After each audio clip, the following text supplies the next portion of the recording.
چرا همه چیز عصبت را ویران میکند؟ چرا شما خود را همیشه خسته حس میکنید؟ شاید عصبتان خسته شده است، لیکن شما نمیفهمید. پس این نوار تنها برای شما میباشد. نوار را تا آخر تماشا کن.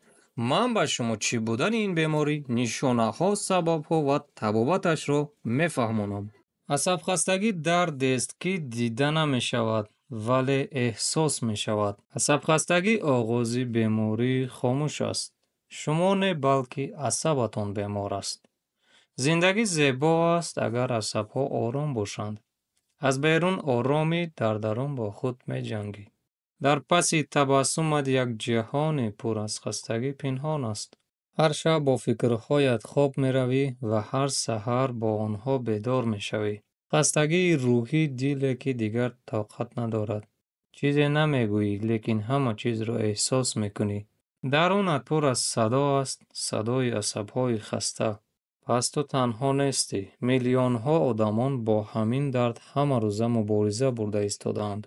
سلام دوستان، من دکتر امامов سنگالی، عصب شناس تراپевт هستم و امروز یک موضوع مهم رو به شما میفهمونم که عصب خستگی یا خود نوروز میباشد. این حالت به بیماری است که بسیاری ها در زندگی همه روزه با آن دچار میشوند و اذیت میکشند و تا حال آن را جدی قبول نمیکنند. عصب خستگی چیست؟ بیماری نوروز یک نوع خستگی روانی است. وقتی که انسان زیر فشار زیاد قرار میگیرد، خواه در خانه باشد، خواه در جای کار، عصبها ضعیف میشوند، خسته میشوند، مانده میشوند. مغز سر مانند موشک ها خسته میشوند وقتی که استراحت نمیکنند. حاضر عصری است که از همه طرف معلومات های گوناگون به سر وارد میشود، از خبرهای خوب تا خبرهای بد و بردروغ و واهمه، و سر ما همه این خبرها را تحلیل کرده نمیتواند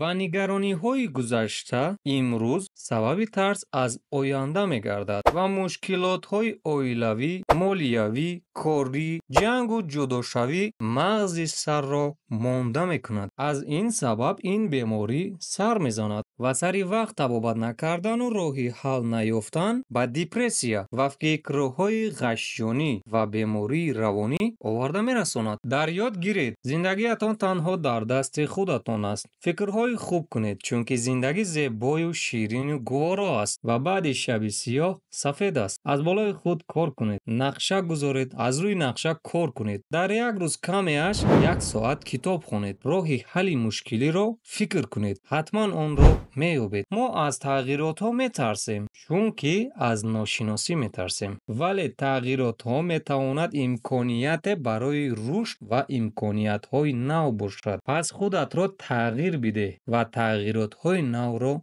قبول کن. یک قدم خرد برای آینده بزرگ بگذار. سبب های اساسی عصب خستگی. سبب های عصب خستگی زیاد و گوناگون هستند، ولی از همه اساسیشان را من به شما میگویم. یکم، فشار زیاد در کار. دوم، مشکلات عائلوی یا اینکه مالیوی. سوم، خواب نکردن یا خوابی ناآرام یا به خوابی کشیدن. چهارم، غمخوری از نزدیکان و فکرهای زیادتی. پنجم، اضطراب، فکرهای منفی میکنید و بسیارتر تنها هستید. این حالت ها می توانند هر انسان را به خستگی روانی دچار کنند. نشانه های عصب خستگی. بیماران عادتاً با چنین شکایت ها به نزد من مراجعت می کنند. آنها می گویند همیشه خسته ام، خوابم نمیبرد، سرم درد میکند، نفسم تنگ میشود، فکرهای بد من را رها نمیکنند، تیز تیز عصبانی میشوم، دلم بیزار از زندگی شده است، یگان کار کردن نمیخواهم،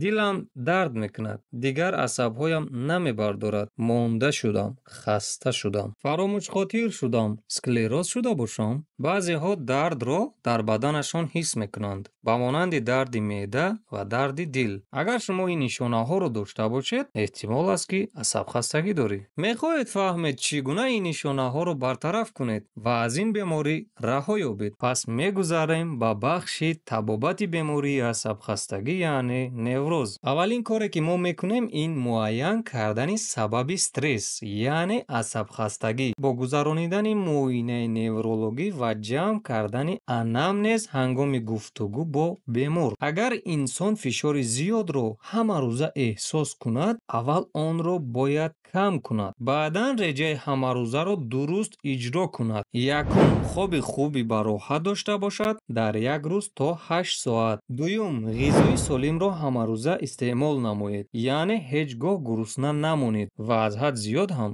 нахӯред. Сеюм, бисёртар сайру гашт кунед дар ҳавои тоза ё ин ки дар назди ягон шаршарае, ҷое ки ором бошад. Чорум, ҳама рӯза ба варзиш машғул шавед, камаш 1 соат, чунки варзиш гарави саломатӣ аст ва гардиши хунро дар тамоми бадани шумо беҳтар мекунад ва шуморо ҷавону зебо нигоҳ медорад. Панҷум бошад китоб хонед, камаш дар як рӯз 1 соат, то ин ки мағзи саратон кор кунад ва атрофия нашавад. Бисёр нафароне ки назди мо муроҷиат мекунанд, ҳангоми муоинаи МРТ ва ЕЕГ-и мағзи сар, мо дар он ҷо мушоҳида мекунем атрофияи мағзи сар.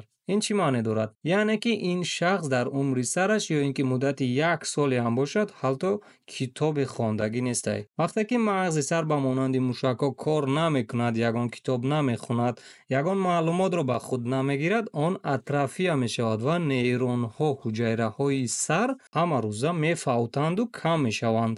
Аз ин сабаб ба камияш дар як рӯз 1 соат китоб хонед, новобаста аз оне ки ай чӣ намуди китоб аст. Агар шумо ҳатман ин гуфтаҳоро иҷро кунед, шумо аз ин беморӣ ба пуррагӣ сиҳат мешавед ва ба доруҳо ниёз пайдо намекунед. Дар ёд гиред, доруҳо муваққатан ба шумо кӯмак мекунанд. Агар шумо аз болои худ кор накунед, иродаи қавӣ надошта бошед, шумо ғуломи доруҳо мешаведу ҳеҷ гоҳ сиҳат намешавед.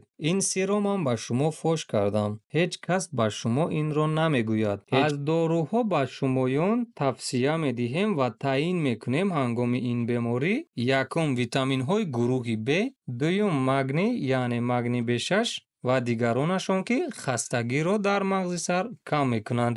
Сеюм, доруҳои оромбахш, яъне седативӣ ва антидепрессантӣ, вобаста дорад ба ҳолати беморӣ. Тавсия дода мешавад ба мисли персен, новопасид, валерьянка, карвалол, афабазол, глитсин, азофен, флуоксетин, роксетин, амитриптилин, алпразолам, валидол ва дигар намудашон. Ва ҳатман дӯстон, бе иҷозати духтури асабшинос истифода набаред. Ин танҳо барои шиносоии шумо буд. Дар комментария нависед, шумо чӣ гуна бо асабхастагӣ мубориза бурда истодаед? Тавассути доруҳо ё ин ки аз болои худатон кор карда истодаед? Як маслиҳати муфид. Маслиҳати ман ба шумо чунин аст дӯстон. Аз болои худ кор кунед. Гуфтаҳои дар болоро иҷро кунед. Фикр кунед, роҳи ҳаллро меёбед. Роҳафтода нашавед. Шумо танҳо нестед.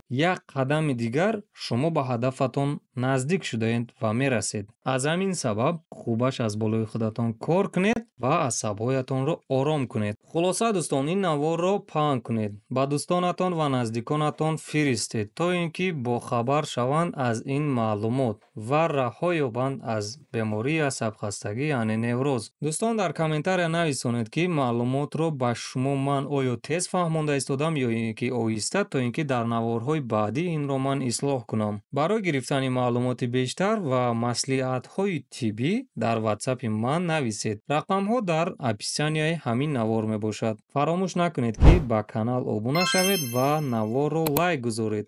Меҳнати манро қадрдонӣ кунед. Хайр дӯстон, сиҳату солиму сарбаланд бошед. То навори баъдӣ.